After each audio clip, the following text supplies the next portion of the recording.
हमारे वोटों को बंटवारा करने की कोशिश की जा रही है। झूठ और धोखे के अलावा इन्होंने यहाँ के लोगों को कुछ नहीं दिया।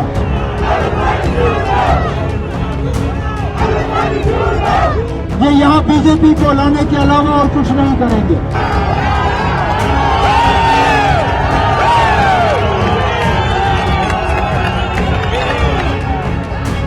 नमस्कार, जम्मू कश्मीर की स्पेशल रिपोर्ट में आपका स्वागत है और हम आज बात कर रहे हैं जम्मू कश्मीर के चुनाव में सबसे अहम सीट की, जिस पर सभी की निगाहें टिकी है। उमर अब्दुल्ला एक बार फिर से गांदरबल से चुनाव लड़ रहे हैं। हालांकि उनका रास्ता इस बार आसान नहीं है।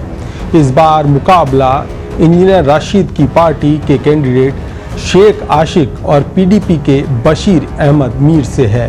हमें तो मालूम था कि कहीं ना कहीं ये होगा।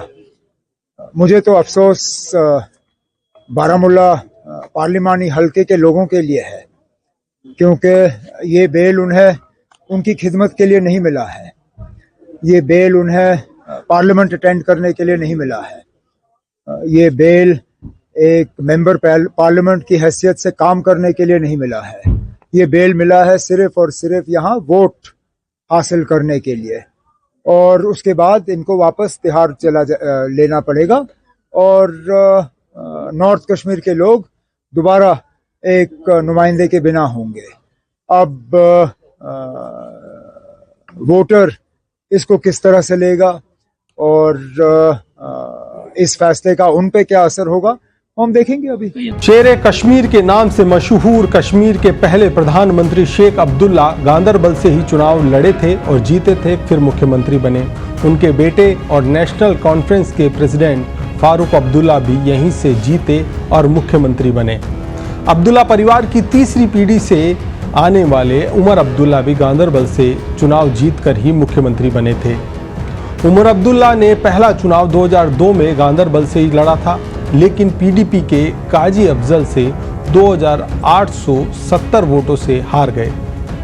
2008 में गांदरबल के साथ बीरवा सीट से चुनाव लड़ा और दोनों जगह से उमर अब्दुल्ला जीत गए। इसी के साथ मुख्यमंत्री भी बने। 2014 में नेशनल कॉन्फ्रेंस ने यहां से इशफाक जब्बार को उतारा। जब्बार सिर्फ 597 वोटों से जीत पाए और अब 2024 में उमर अब्दुल्ला के लिए गांदरबल जीतना आसान नजर नहीं आ रहा। जब यहां से 370 हटा गया, जब यहां से 35 से हटाया गया, जब जम्मू कश्मीर को एक रियासत के दर्जे से हटा के यूटी का दर्जा दिया गया, जब लद्दाख को हमारे से अलग करके उन्हें एक अलग दर्जा दिया, उस वक्त जम्मू कश्मीर के लोगों से कहा गया था कि आपकी तमाम मुश्किलातों का अब हल हो गया है। अगर यहां नौजवानों के रोजगार में रुकावट है, वो 370 है। यहाँ लोगों को कहा गया था कि आपकी तरक्की में अगर रुकावट है, वो 370 है। यहाँ लोगों को कहा गया था कि बड़ी बड़ी फैक्ट्रियां लग जाती, लेकिन 370 के वजह से नौशहरा में कोई फैक्ट्री लगाने के लिए तैयार नहीं था। जब इन लोगों ने वादे किए थे कि यहाँ सारा कुछ बदल जाएगा, सारा कुछ बेहतर होगा, लेकिन नहीं हुआ। अभी 5 महीने पहले ही लोकसभा चुनाव हुए थे। उसमें उमर अब्दुल्ला को 2 लाख वोटों से हार का सामना करना पड़ा था। बारामूला सीट से उन्हें जेल में बंद इंजीनियर राशिद ने 2 लाख से ज़्यादा वोटों से हराया। इंजीनियर राशिद पर टेरर फंडिंग का आरोप है। उन पर यूएपीए भी लगा हुआ है।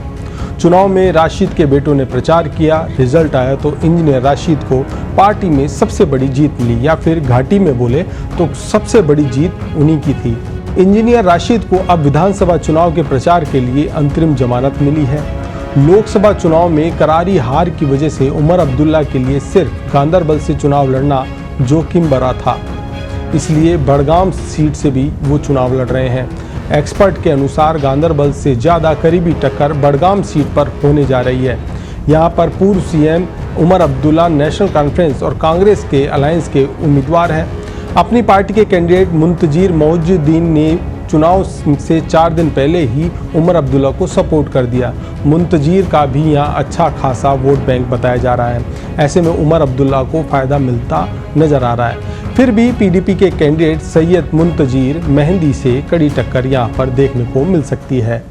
मोहद्दीन मुंतजीर साहब ने अपनी पार्टी के हुक्म के खिलाफ नेशनल कॉन्फ्रेंस और मुझे जो है बड़गाम से सपोर्ट किया।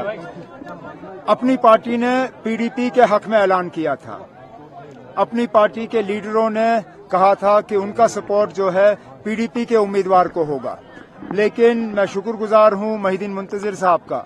उन्होंने पार्टी के हुक्म को जो है माना नहीं और शायद बड़गाम के लोगों के जज्बात को जो है समझते हुए उसने आज मेरी मदद करने का फैसला किया है, जिसके लिए मैं जाती तौर उनका शुक्रगुजार हूं। अब नजर डालते हैं जम्मू कश्मीर के दूसरे चरण में क्या समीकरण है और किस लिहाज से ये खास है।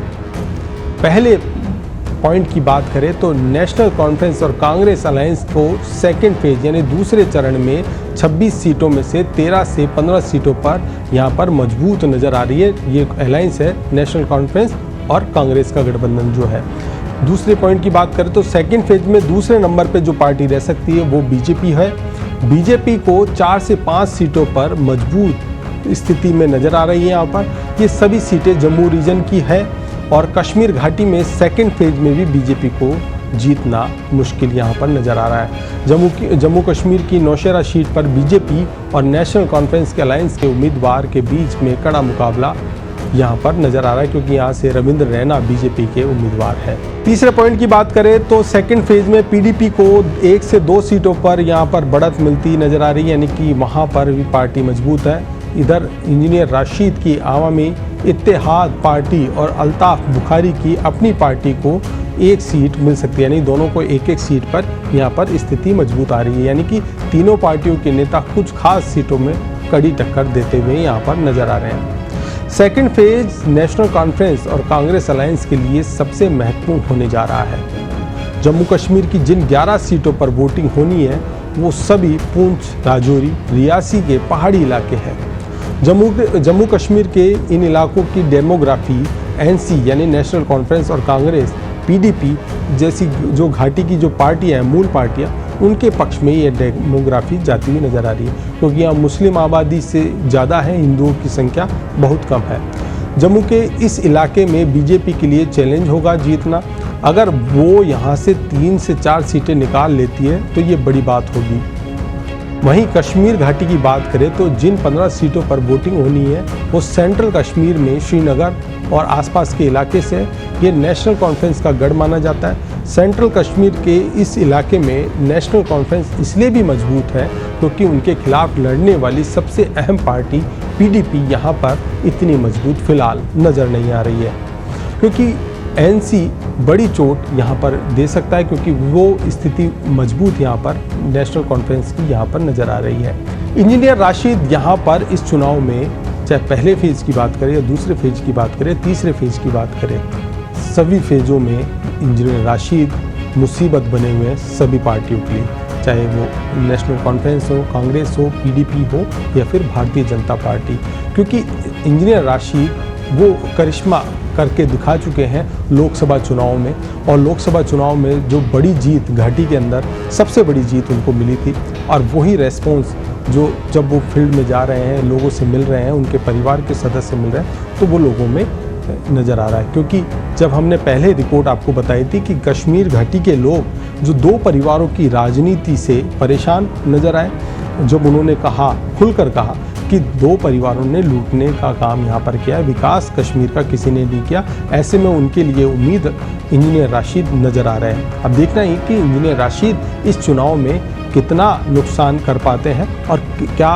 नेशनल कॉन्फ्रेंस और पीडीपी को वो नुकसान पहुँचाते हैं। और कहा तो ये भी जा रहा है कि क्योंकि जिस तरह से बयान पीडीपी के की ओर से आए हैं या फिर उमर अब्दुल्ला की तरफ से, नेशनल कॉन्फ्रेंस की तरफ से आए हों, वो यही कह रहे हैं कि इंजीनियर राशिद भारतीय जनता पार्टी की बी पार्टी है। देखना ये है कि चुनाव में किस तरह के समीकरण यहाँ रहने वाले हैं। फिलहाल तो उमर अब्दुल्ला 2 सीट से चुनाव लड़ रहे हैं और दोनों ही सीट पर कड़ी टक्कर यहाँ पर देखने को मिल रही है। लगातार चुनावी मैदान में वो प्रचार में जुटे हुए हैं, जहाँ भी सभा में जाते हैं धारा 370 और जो नाकामी केंद्र सरकार की उसको गिना रहे हैं और जम्मू कश्मीर के हक की बात वो कर रहे हैं। अब देखना है कि जनता के बीच में वो कितना इफेक्टिव रह पाते हैं और जनता उन पर कितना विश्वास जताती है।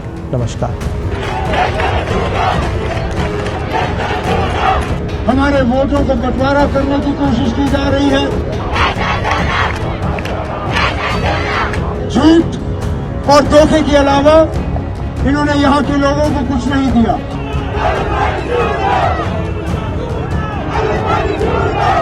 ये यहाँ बीजेपी को लाने के अलावा और कुछ नहीं करेंगे।